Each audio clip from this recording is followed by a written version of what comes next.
دیکھیے پڑھتے ہیں اس کو. بسم اللہ الرحمن الرحیم.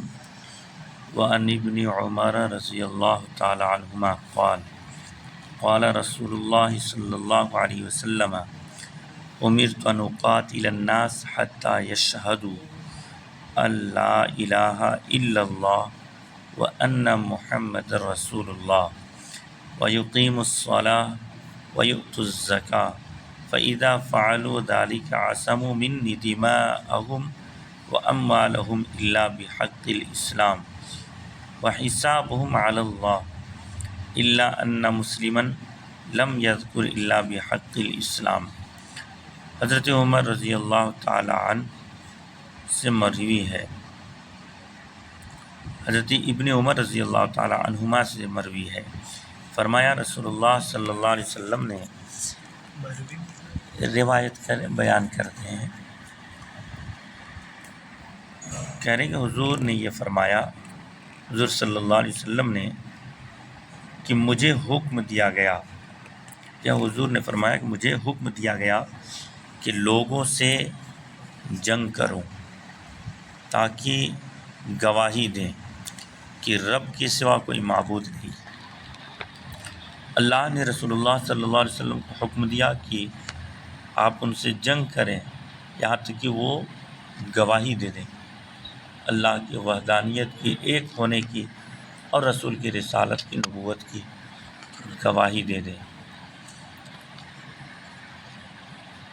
لوگوں سے جنگ کروں تاکہ گواہی دیں کہ رب کے سوا کوئی معبود نہیں، کوئی خدا نہیں، صرف اللہ ہی ہے، اور محمد اللہ کے رسول ہیں صلی اللہ علیہ وسلم. اور نماز قائم کریں، زکوٰۃ دیں.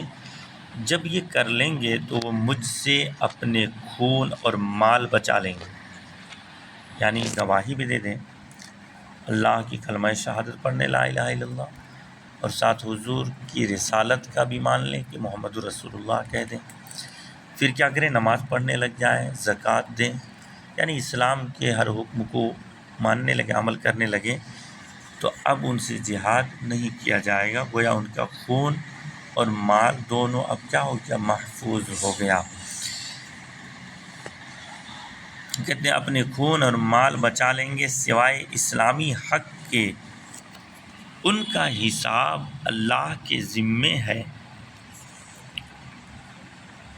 اس میں بخاری مسلم کا اتفاق ہے، مگر مسلم نے اسلامی حق کا ذکر نہیں فرمایا ہے. دو تین باتیں ذکر کر رہے ہیں، اس کو ہم دیکھتے ہیں. کہتے ہیں کہ حتیٰ بمانا کہ یہاں تک کہ وہ کیا کریں؟ اسلام قبول کر لیں، یہاں تک کہ وہ گواہی دے دیں.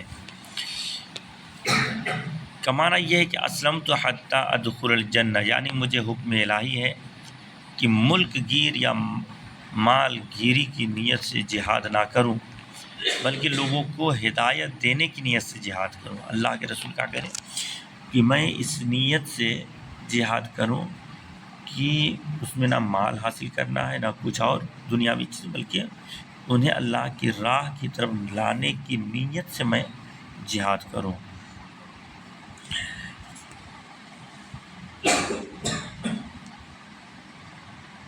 دوسرے نمبر میں ذکر، جب یہ کر لیں گے تو مجھ سے اپنے خون اور مال کی حفاظت کر لیں گے، ہے نا، بچا لیں گے.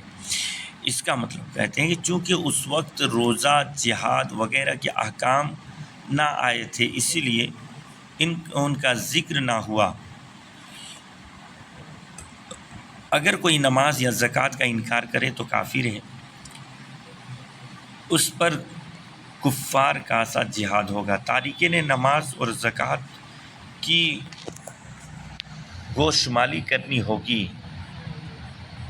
کہتے ہیں کہ جو نماز یا زکوٰۃ کا انکار کرے وہ تو کافر ہو گیا، اور اسلامی حکومت ہو تو وہ اس سے جہاد بھی کرے گا، سزا بھی اسے متعین فرمائے گا. اور تیسرا یہ تھا کہ اسلامی حق کے، کہتے ہیں اسلامی حق کا کیا مطلب ہے؟ کہتے ہیں چونکہ اس مبارک زمانے میں اسلام میں نئے فرقے نہ بنے تھے. ابتدائی اسلام میں سب ایک ہی لوگ تھے، حضور سے سب پڑھ رہے تھے، سب ایک مسلک کے لوگ تھے، فرقے نہیں بنے تھے۔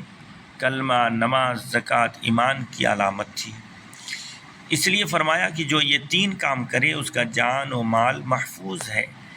اب بہت مرتد فرقے، مرتد جو مسلمان تو تھے لیکن کسی وجہ سے وہ مسلمان نہیں رہے، انکار کیا، کلمہ پڑھ کر کے حضور کی گستاخی کی، صحابہ کرام کی گستاخی کی، اولیاء کرام کی گستاخی کی، تو ایسے جو ہے مرتد ہو گئے، یا کوئی کفر کا کام کر لیا، کوئی بہت سارے چیزیں ایسی ہوتی ہیں جس کے ذریعے سے آدمی مسلمان نہیں رہ جاتا، مرتد ہو جاتا ہے۔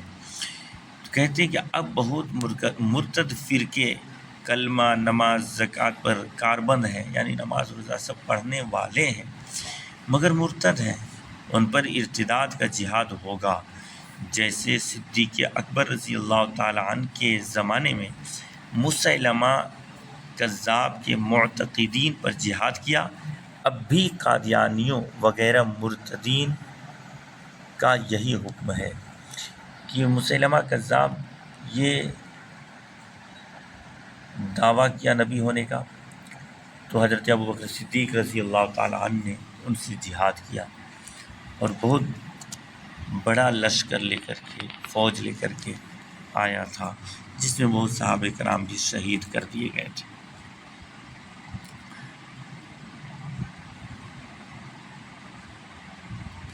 ان کا حساب اللہ کے ذمے میں ہے۔ اس کا کیا مطلب؟ اس کا مطلب یہ ہے کہ اگر کوئی زبانی کلمہ، ظاہری نماز و زکوٰۃ ادا کرے تو ہم اس پر جہاد نہ کریں گے۔ اگر منافقت سے یہ کام کرتا ہے تو رب اسے سزا دے گا، لیکن اسلام اس کو مسلمان ہی، اسلام ماننے والے اس کو مسلمان ہی سمجھیں گے اور اس سے جہاد وغیرہ نہیں کریں گے۔ ایک اور حدیث پڑھ لیں۔ عن انس انہ قال قال رسول اللہ صلی اللہ علیہ وسلم من صلی صلاتنا واستقبل قبلتنا واکل ذبیحتنا فذلک المسلم الذی له ذمۃ اللہ وذمۃ رسولہ فلا تخفر اللہ فی ذمتہ۔ روایت ہے انس رضی اللہ تعالیٰ عنہ سے، فرماتے ہیں، فرمایا نبی کریم صلی اللہ علیہ وسلم نے، جو ہماری طرح نماز پڑھے، جو نماز پڑھے تو صلاتنا ہماری نماز کی طرح نماز پڑھے اور ہمارے قبلہ کو منہ کرے، ہمارا ذبیحہ کھائے، ذبح کیا ہو، جانور ذبح کیا ہوا، تو یہ وہ مسلمان ہے جس پر اللہ کی ذمہ داری ہے، لہذا تم اللہ کے ذمے کو نہ توڑو۔ تو نبی کریم صلی اللہ علیہ وسلم نے کیا فرمایا کہ جو ہماری طرح نماز پڑھے، ہماری طرح اور ہمارے قبلہ کو رخ کرے اور ہمارا ذبیحہ کھائے تو گویا وہ مسلمان ہے، اور ایسا مسلمان ہے جس پر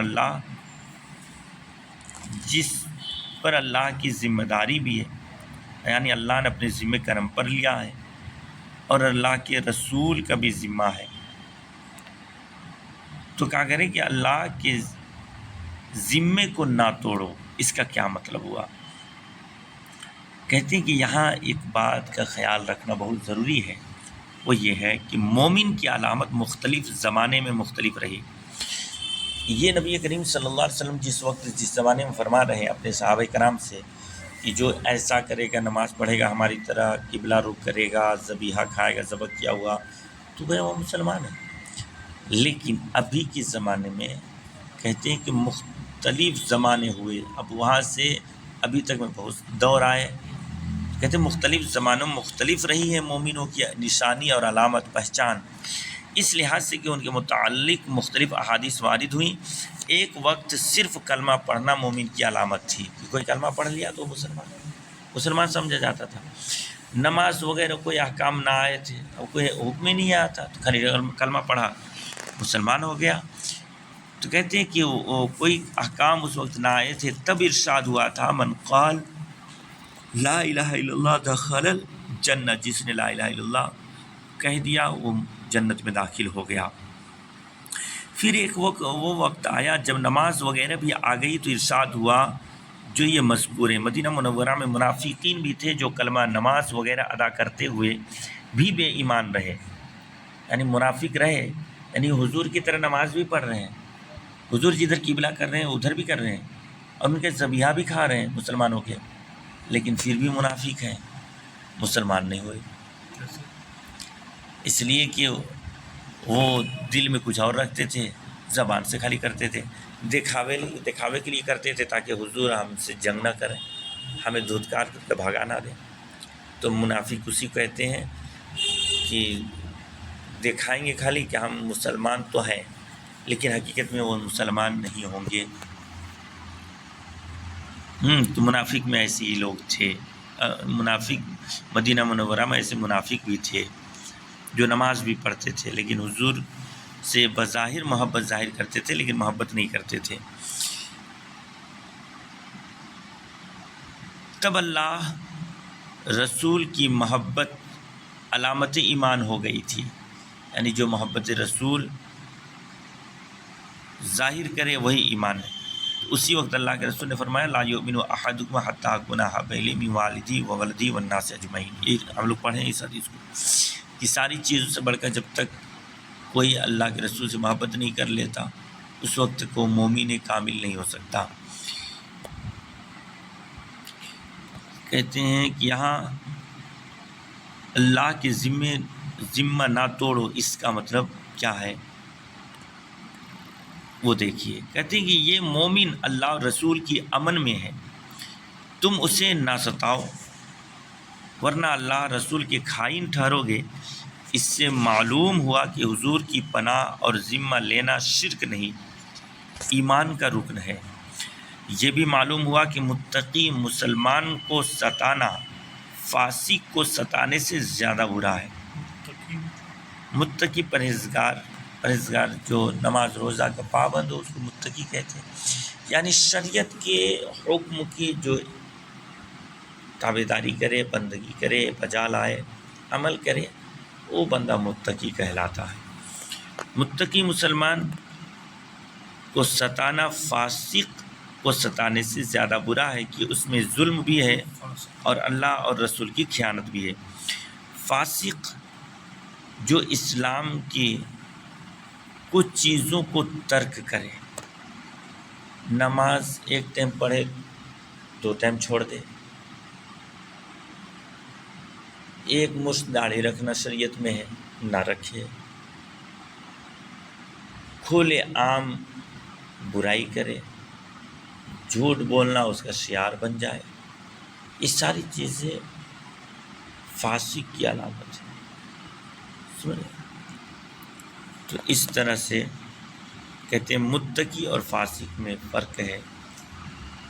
متقی جو پرہیزگار ہر ایک پر عمل کرتا ہے، شرعی طور پر وہ پابند ہوا کرتا ہے،